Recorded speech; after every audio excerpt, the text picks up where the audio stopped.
ఈరోజు మార్నింగ్ లేవగానే first tea తాగేసాను. దాని తర్వాత బ్రేక్‌ఫాస్ట్ అయితే మిల్క్స్ కిచిడి.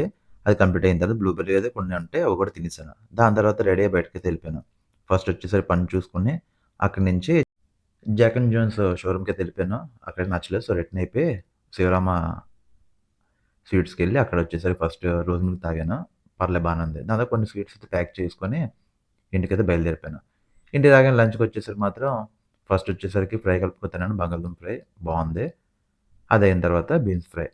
ఇది కూడా చాలా బావుంది. అయితే ఇంకా చూస్తే ఇంకో ఐటెమ్ ఉంది. అది వచ్చేసరికి మజ్జిగ పులుసు.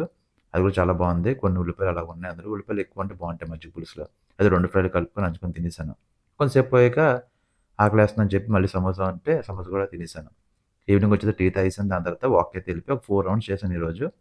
సో, రిటర్న్ అయిపోయాను ఇంటికి. రాగానే దారిలో మాత్రం కొబ్బరి తాగాను. సో, అదయిన తర్వాత ఇంటికొచ్చి బాదుషా అంటే బాదుషా తిన్నాను. డిన్నర్‌కి మాత్రం మంచి వేడిగా ఉప్మా చేశారు మమ్మీ. నెయ్యేసి, జీడిపప్పేసి అదిరిపోయింది. అదయిన తర్వాత గులాబ్ జామ్ తిన్నాను ఇది. ఇదొచ్చేసి డ్రై గులాబ్ జాము. ఇది తిని డే ఎండ్ చేశాను. బాయ్.